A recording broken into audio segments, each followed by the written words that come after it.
እኔ እሷን ማግኘት አልችል። በዚህ በኩል የሷን አፍቆት አለ። ከልቤ ነው ማፈቅራት። ከሷ መለየት አልፈልግም። የመለየት ስጋት አለብኝ። የምታስቡትን ያህል የምታስቡትን ነገር የህይወትም ተሞክሮ ካላችሁ አካፍሉኝ። እኔ ከብዶኛል። በጣም ነው የከበደኝ። በጣም ሰላም ሰላም። ውድና የተከበራችሁ የኔ ተወዳጅ ፋሚሊዎች፣ የኔ ተወዳጆች እንዴት ናችሁ? እኔ በጣም ደህና ነኝ፣ እግዚአብሔር ይመስገን። እናንተም በያላችሁበት ሰላማችሁ ብዝት ይበልኝ እያልኩኝ እንግዲህ ወደ እናንተ ተመልሻለሁ ማለት ነው። ዛሬ ትንሽ አስደንጋጭም ነገር ሰምቻለሁ። በፊትም የነበርኩበትን ነገር ያው አብዛኞቻችሁ ታውቃላችሁና ስለምታግዙኝ በኮመንት ሀሳባችሁን ስለምትሰጡኝ አብራችሁኝ ስለሆናችሁ ከልብ አመሰግናለሁ። በዚህ አጋጣሚ ኦዲየንሶቼ ከልብ አመሰግናለሁ። እስካሁን የነበሩት ነገሮች በሙሉ እኔ ውስብስብ ያለ ነገሩ እየተባባሰ ነው የመጣው። የተነሳበት አቅጣጫ እየሄደበት ያለው ነገር በጣም በጣም የሚገርም፣ እኔ ከጭንቅላት በላይ የሆነብኝ ነገር ነው። ምክንያቱም እኔ አንድ ሰው ስላልፈለኩኝና አንድ ሰው ፍቅረኛ አለኝ እኔ አልፈልግሽም ስላልኩኝ ይሄ ሁሉ መዘዝ ይመጣል ብዬ አልጠበቅኩም ነበር። ሁሉም ነገር ደግሞ እየተደረገ ያለው በበቀል ስሜት ተነሳስቶ ነው። ሁሉም ነገር አሁን ከዚህ በፊት የነበሩትን ቪዲዮዎች አብዛኞቻችሁ አይታችሁታል። ነገሮች ይገባችኋል ብዬ ተስፋ አደርጋለሁ። ምክንያቱም እኔን ለመበቀል ነው እዚህ ደረጃ ላይ የደረሰው። ምክንያቱም ልጅቷ እኔን ትወደኛለች፣ እሱ ደግሞ እሷን ይወዳታል። እሷ ከዚህ በመሄዷ ምክንያት እሱ እኔን በሌላ መልኩ ለመበቀል ነው የፈለገው። የኔ ፍቅረኛ ደግሞ ይሄንን መርዳት አልቻለችም። እኔ በጣም ነው የምወዳት፣ በጣም ነው ማፈቅራት። 3 አመት ከምናምን 4 አመት ልን ነው አብረን ብዙ ነገር አሳልፈናል። ብዙ ላይፎችን አይተናል። በጣም ብዙ ጊዜ ተጣልተን ታርቀናል። እንደዚህ ግን የከበደኝ ነገር የለም። እቺ ልጅ አውቃ ሆን ብላ ነገሮችን እያደረገች እንደሆነ በጣም ያስታውቅባታል። እኔ ስቲል ዛሬ ራሱ ደውዬላት በጣም ረጅም ሰዓት ደውዬ ጠይቂያት ነይ ነገሩ ቼክ ይደረግና እውነቱ ይታወቅ ብዬ በጣም ብዙ ጊዜ ጨቅጭቄያታለሁ። እና አብዛኞቻችሁ ውሸት እንደሆነ ተጽዕኖ ልታሳድርብኝ እየሞከረች እንደሆነ አብዛኞቻችሁ ነግራችሁኛል። እኔም ደግሞ እያመንኳት አይደለም። ግን እንዴት አድርጌ ፍቅረኛዬን ላሳምናት? እንዴት አድርጌ ህይወቴን ልቀጥል? እንዴት አድርጌ ከሷ ጋር ያለኝን ግንኙነት ላድሰው? ምን ላድርግ? እቺ ልጅ አላምናለችኝ። እስቲ ሐሳባችሁን ስጡኝ። እኔ ዛሬ ስለጨነቀኝ ነው በቃ ወደ እናንተ የመጣሁት። በጣም ነው የጨነቀኝ። ትናንትና ከትናንት ወዲያ የተፈጠሩትን ነገሮች አይታችኋል። ልጅቷ እውነቱን ተናግራ እኔና እሷ ሰላም እንድንወርድ ብንሞክርም በጣም ለመበጣጠስና ነገሩን ለማባባስ ነው ልጅቷ እየጣረች ያለችው። በቃ በእርግጠኝነት እኔና እሷ መሀል ይሄ ነገር እንዲፈጠር ፈልገውታል። ሆን ብለው ነው ያደረጉት ይሄንን ነገር። ስለዚህ በእነሱ ምክንያት ምንም ነገር ሊፈታ አይችልም። ሌላ የምታውቁት ወይ ደግሞ ሌላ እናንተ መንደፍ የምትችሉት ሀሳብ ካለ እንድታግዙኝ ነው ዛሬ ወደ እናንተ የመጣሁት። ማርያምን እኔ በጣም ነው የከበደኝ። በመቤት የምትችሉት ነገር ካለ በቃ ነገሩ፣ እንዴት ከሷ ጋር መሆን እንዳለብኝ፣ እንዴት መታረቅ እንዳለብኝ። በቃ እኔ እወዳታለሁ። በጣም ብዙ ነገሬን አሳልፌ ሰጥቻለሁ። በጣም ብዙ ነገሬን ይግሩን አድርጌያለሁ ለሷ ስል። በጣም ብዙ የማይሆኑ ሙዶች ውስጥ ገብቼ አውቃለሁ። ከሷ መለየት አልፈልግም፣ አልችልም። ሲጀመር እኔ ሁሉም ነገር ይቅርብኝ፣ ምንም አይነት መስዋዕትነት ልክፈል፣ ከሷ ጎን ልሁን ያልኩት። አሁን ሌላ ነገር ውስጥ መግባት አልፈልግም። በቃ እዚህ ጋር ይብቃኝ፣ አልፈልግም። እሷን ግን ምን አድርጌ ላሳመናት? ቤት በኩል ልሂድ፣ ግራ ገባኝ። አሁን ደግሞ ለአረፋ የመጣ የሆነ ሰው አለ ምናምን ተብሎ ሌላ ዱብዳ ደግሞ ሊፈጥሩብኝ እያሰቡ ነው። እኔ ምን እንደሆነ አላውቅም። እኔ ፍቅረኛ እያላት ነው ይሄን ነገር እያደረገች የነበረችው ሁላ። እኔ ግራ ገባኝ እኮ በጣም ነው ግራ የገባኝ። ምክንያቱም እኔ ጋር ደውሎ ላገኘህ ምናምን አይነት ምድር ሁላ ማራመድ ጀመረ። እኔ ምን ባረኩት ነው የምታገኘኝ? እኔ ያልኩት ቀጥታ እንዴ ይሄ ሁሉ ዘመን በጣም ብዙ ጊዜ እኔ እንጃ። እኔ በጣም ነው ግራ እየገባኝ ያለው እንዴ ፍቅረኛ የሚያክል ነገር ሰው ኖሮት እንደዚህ አይነት ሙድ ውስጥ መግባት ማለት ነው። በቃ ሪል እኔ አሁን እርግጠኛ ሆንኩት ለገንዘብ ብላ ይሄን ነገር እያደረገችው እንዳለ ነው የተረዳኋት። ምክንያቱም እቺ ልጅ ፍቅረኛ ከነበራትና ጭራሽ አሁን ለባል መጥቶ ይሄን ነገር ከሰማ ደግሞ በቃ ሌላ ነገር ውስጥ ነው የሚገባው። እኔ ሲጀመር ራሳቸው እዛው ችግራቸውን ይፍቱ እንጂ እነሱ እኔን ህይወት ውስጥ እንደገቡ እኔ እነሱ ህይወት ውስጥ መግባትም አልፈልግም።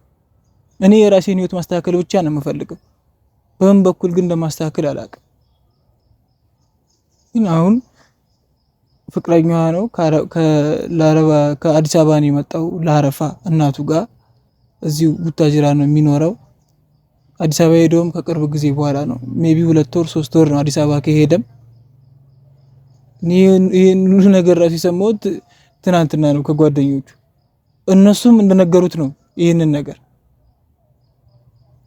አሁን ያለውን ነገር እንዴት ነው እቺ ልጅ አሁን በዚህ እንትኗ አይደለም ፍቅረኛ ምንም ነገር ሊኖራት አይገባም። ምንም ነገር ሊኖራት አይገባም። በጣም ነገረኛ ለገንዘብ ብላ ይሄን ሁሉ መስዋዕትነት የከፈለች ያለች ልጅ ነገ ለሱም አታዋጣውም። በእነሱ መሀል መግባት ፈልጌ አይደለም። የኔ ህይወት በሷ ምክንያት ምን እየሆነ እንዳለ አውቃለሁ። እየተበጠበጠ ያለው ይሄ ሁሉ ነገር እየደረሰብኝ ያለው ስራዬን ባገቡ መስራት እስኪያቅተኝ ድረስ ነገሮችን መቋቋም እስኪያቅተኝ ከሷ ጋር ያለኝን ግንኙነት ለማድረስ አፈር ከድሜ እየበላሁ ነው ያለሁት። እነሱ ህይወት ውስጥ መግባት አልፈልግም። ግን እቺ ልጅ አትሆነውም። ሲጀመር በቃ በዚህ ሙድ የምትቀጥል ልጅ አትሆነውም። ለገንዘብ ብላ ይሄን ሁሉ መስዋዕትነት አርግዣለሁ ብላ የመጣች ልጅ አትሆነውም። እርግጠኛ ነኝ አላረገችውም። እናንተም በደንብ አውቃችኋል። በእርግጠኝነት ነግራችሁኛል። እኔ አሁን እውነቱን ተናግራ እሷን ማሳመን እንድትችል ብቻ ነው። ምክንያቱም ፍቅረኛዬ ባመጣችሁ እንትኖች ማስረጃዎች አምናታለች። በቃ ሙሉ በሙሉ እኔ የምናገራትን ለደቂቃ ለመስማት ፈቃደኛ አይደለች። ስለዚህ የምትችሉትን ሌላ የምታውቁት ሀሳብ መፍትሄ ካለ እንድትነግሩኝ ብቻ ነው። ይሄ ልጅም መጣ አልመጣ እኔን አይመለከተኝም። የራሷ ህይወት ነው። ራሷ ነች እዚህ ነገር ውስጥ ዘላ የገባችው። ራሷ ነች የራሷን ህይወት ማስተካከል ያለባት። ይሄ ልጅ ሲጀመር ከኔ ጋር እንዲያወራም አልፈልግም። እዛው ከራሷ ጋር እንዲጨርስ ነው የምፈልገው። በቃ እኔ ምን ማለት እንዳለብኝ ግራ እየገባኝ ነው። እኔ እሷን ማግኘት አልችል። በዚህ በኩል የእሷን አፍቆት አለ። ከልቤ ነው ማፈቅራት። ከሷ መለየት አልፈልግም። የመለየት ስጋት አለብኝ ውስጤ። እሷ ጠልታኝ አይደለም፣ ግን እነዚህ ነገሮች ውስጧን ስጋት ፈጥረዋል። በቃ እኔን እንዳታምነኝ አድርገውኛል። ውስጡ ያለውን እምነት እንዲሸረሽረው አድርጓታል። እኔ ደግሞ እንደዚህ አይነት ሰው አይደለሁም። በቃ አይደለሁም፣ አይደለሁም። እንደዚህ አይነት ሰው አይደለሁም።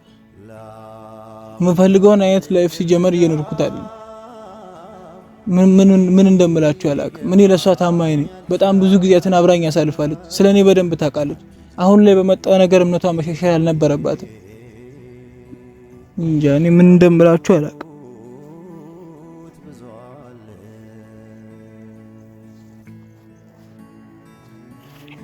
በዚህ ከቀጠለ ትንሽ ከቆየ እኔና እሷ መለያየታችን በቃ እርግጥ ነው የሚሆነው።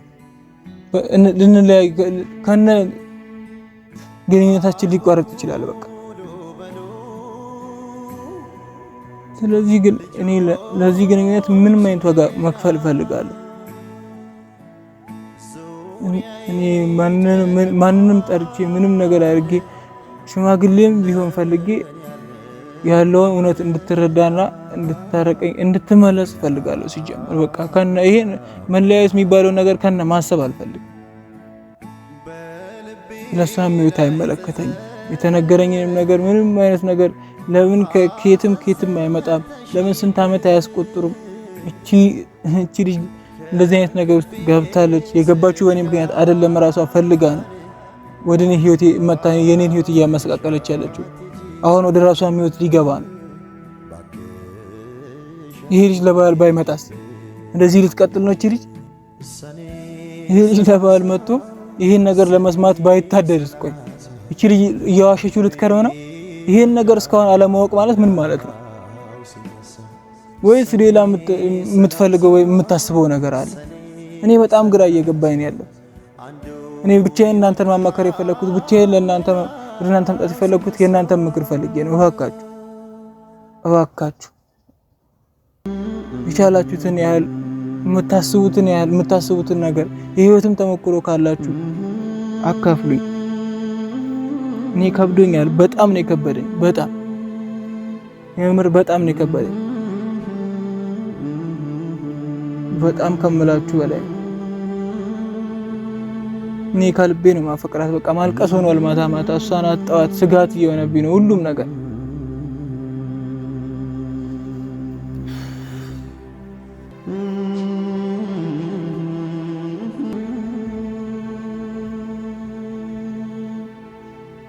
እና እባካችሁ ፋሚሊዎች እኔ ከዚህ በላይ ምንም ማለትም መናገርም አልችልም። ትረዱኝ ከቻላችሁ ሀሳባችሁን አስቀምጡት። በጣም አመሰግናለሁ ከጎኔ ስለሆናችሁ፣ ስለምታዩኝ፣ ስለምጽፉልኝ ኮመንት፣ ስለ ሁሉም ነገር ከልብ አመሰግናለሁ። በቀጣይ የሚሆነውን አብረን እናያለን። ደህና ቆዩልኝ።